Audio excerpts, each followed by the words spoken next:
Hi friends, कैसे हैं आप लोग। उम्मीद करते हैं बहुत ही अच्छे होंगे। दोस्तों, दो इम्पॉर्टेंट इन्फॉर्मेशन है आप लोगों के लिए जो कि कस्तूरबा गांधी बालिका विद्यालय उत्तर प्रदेश से रिलेटेड है।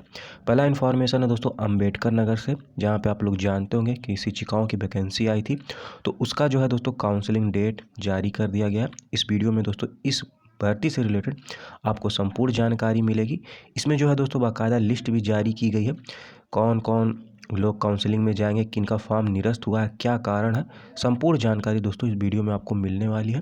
और सेकंड इन्फॉर्मेशन ये है दोस्तों कि बरेली में आप लोग जानते होंगे कि अभी काउंसलिंग हुआ था, तो पुनः जो है दोस्तों काउंसलिंग डेट जारी की गई है। ये क्या है चीज़ें विस्तार से देखेंगे, तो बहुत ही इंपॉर्टेंट दोस्तों वीडियो होने वाला है। स्किप मत करिएगा, नहीं तो चीज़ें समझ में नहीं आएंगी। दोनों इंपॉर्टेंट इन्फॉर्मेशन है दोस्तों, अम्बेडकर नगर और बरेली। तो चलिए देख लेते हैं दोनों एक एक करके, दोनों इंपॉर्टेंट इन्फॉर्मेशन। दोस्तों, पहला इन्फॉर्मेशन आप लोग की स्क्रीन पे ये रहा, आप लोग देख लीजिए। इंपॉर्टेंट चीज़ है दोस्तों, ऐसा क्या हुआ है कि बरेली में पुनः जो है दोस्तों काउंसलिंग के लिए बुलाया गया। और किसे बुलाया गया दोस्तों, आप लोग यहाँ ऊपर पहले देख लीजिए डेट 1 मार्च 2024, और इसके ऊपर दोस्तों आपको दिख जाएगा कार्यालय जिला बेसिक शिक्षा अधिकारी जनपद बरेली। अब जैसे दोस्तों मैं पहले भी अपने चैनल के माध्यम से बता चुका हूँ कि जो विद्यालय है 18 कस्तूरबा गांधी बालिका विद्यालय जो संचालित होती हैं बरेली में, आप लोग यहाँ पे देखेंगे तो उनकी जो है दोस्तों काउंसलिंग बताया भी था। आप लोग यहाँ फिर से देख लीजिए, 1 मार्च 2024 को 10 बजे से हुआ था। स्थान था दोस्तों विकास भवन सभागार बरेली, इसी एड्रेस पे दोस्तों हुआ था। लेकिन मैं इसमें दोस्तों उन छात्रों को एक मौका दिया गया है कि किसी कारणवश से वो 1 मार्च को काउंसलिंग नहीं करा पाए, तो वो पुनः जो है 3 मार्च को काउंसलिंग के लिए 10 बजे से उपस्थित हो सकते हैं। कहाँ पे दोस्तों, जिला बेसिक शिक्षा अधिकारी कार्यालय बरेली पे उपस्थित होके वो पुनः काउंसलिंग में प्रतिभाग कर सकते हैं। तो कहने का मतलब ये है दोस्तों कि जिनकी काउंसलिंग हो गई उनको काउंसलिंग में नहीं जाना है। और यहाँ पे देखिए दोस्तों इस चीज़ को भी मेंशन किया भी गया है, जो मैं कह रहा हूँ कि 1 मार्च को हो चुकी है वह अभ्यर्थी काउंसलिंग में पुनः प्रतिभाग कदापि ना करें। तो कहने का मतलब ये है दोस्तों, जिसकी काउंसलिंग हो चुकी है 1 मार्च को, वो 3 मार्च को काउंसलिंग में ना आए।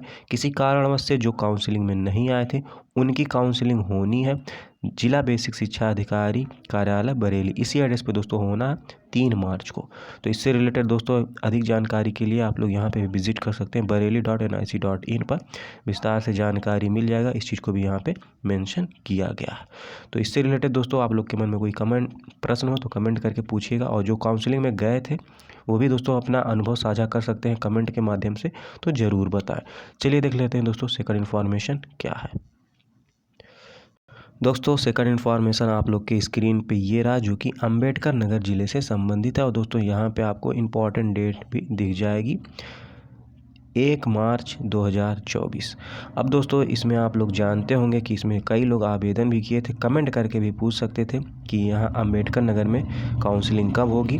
अब यहाँ पे दोस्तों आप लोग देखेंगे तो कुल जो सीटें थी आपको नज़र आएगी, 32 सीटें थी। 32 सीट दोस्तों बहुत होती है, और किस आधार पे दोस्तों मेरिट बनाई गई है, तो इस चीज़ को यहाँ पे भी दर्शाया गया है बाकायदा बेसिक शिक्षा अधिकारी अम्बेडकर नगर के द्वारा। तो कुछ इस प्रकार से दोस्तों मेरिट बनती है, और यहाँ पे देख लीजिए किस प्रकार से क्या कैलकुलेट आपको करना होता है। हाई स्कूल जो होता है दोस्तों उसका जो प्रतिशत आएगा उसमें आपको मल्टीप्लाई करना 10/100। उसी प्रकार इंटर का, ग्रेजुएशन में दोस्तों ज़्यादा फ़ायदा रहता है, यदि आपके प्रतिशत अधिक है तो उसमें ज़्यादा फ़ायदा रहेगा 20/100। और प्रशिक्षण में दोस्तों मान लीजिए उसमें भी अधिक है तो उसमें भी आपके ज़्यादा फ़ायदा होंगे, क्योंकि इसमें 30/100 होता है। और इसमें जो अनुभव है दोस्तों आप लोग यहाँ पे देखेंगे तो उनको 2 अंक मिलता है प्रति वर्ष। मान लीजिए कोई कार्यरत था कस्तूरबा गांधी बालिका विद्यालय में, तो उसको 2 अंक मिलेंगे यदि दोस्तों वो उसमें कार्यरत था, तो उसकी मेरिट कहीं ना कहीं दोस्तों अधिक हो जाती है। इस चीज़ को भी आप लोग ध्यान दीजिएगा। अब चलिए दोस्तों देख लेते हैं इंपॉर्टेंट चीज़, कौन से विषय में कितनी मेरिट गई है और कब काउंसलिंग के लिए बुलाया गया है।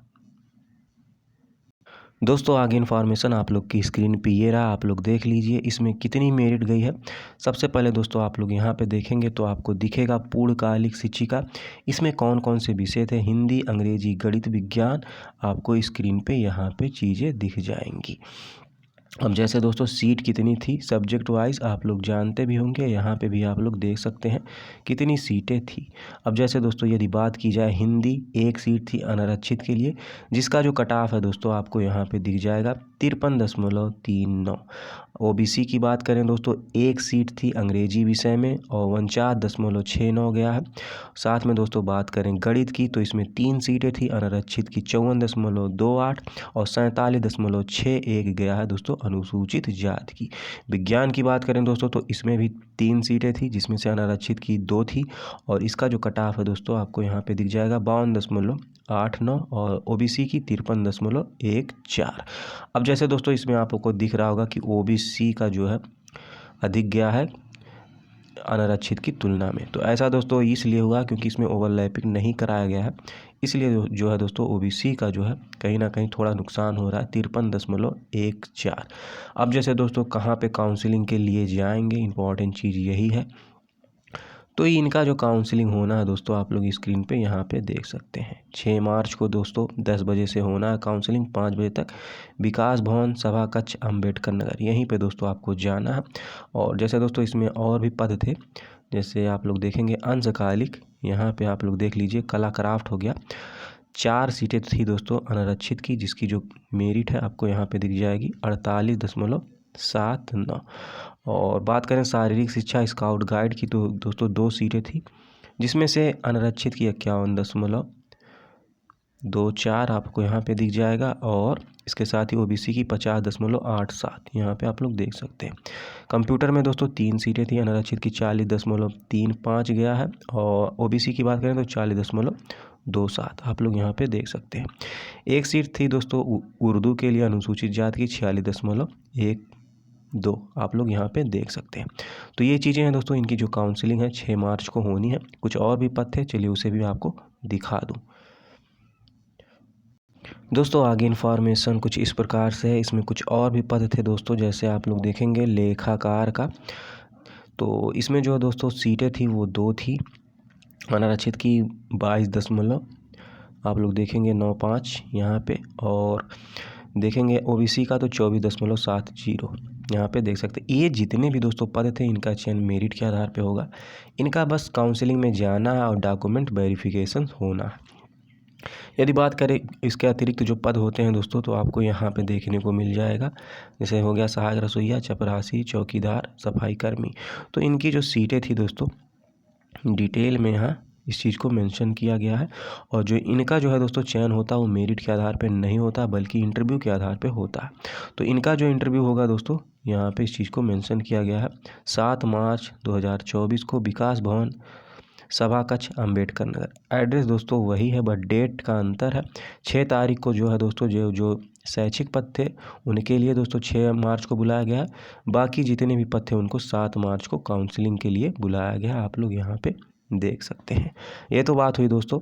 अब चलिए देख लेते हैं इम्पोर्टेंट चीज़ की क्यों जो लिस्ट जारी की गई है, कैसे किसका चयन हुआ है और किसका जो है फॉर्म रिजेक्ट हुआ है।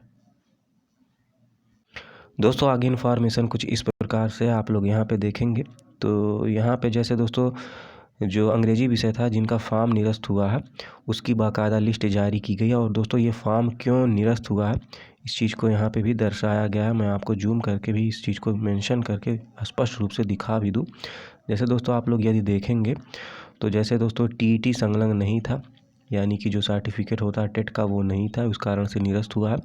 और जैसे दोस्तों देखेंगे तो बीएड नहीं था, इस कारण से निरस्त हुआ है। और जैसे दोस्तों इंपॉर्टेंट चीज़ यहाँ पे आप लोग को दिखेगा, एक कई बार अपने चैनल के माध्यम से वीडियो के माध्यम से भी बताता रहता हूँ, एक ही लिफाफे में 2 आवेदन होने के कारण निरस्त हुआ है। तो दोस्तों ये कोई कारण नहीं है, एक तरीके से देखा जाए ये कहीं ना कहीं शिक्षिका जो बनने जा रही उसकी गलती है। हमेशा दोस्तों मैं कहता हूं कि यदि आप लोग आवेदन कर रहे हैं 2 पद के लिए तो 2 लिफाफा आप लोग यूज़ करिए, लेकिन एक ही लिफाफे में 2 आवेदन थे, इस कारण से निरस्त हुआ। कुछ और भी चलिए दोस्तों दिखा दें आपको विषय और क्या कारण है फॉर्म निरस्त होने का।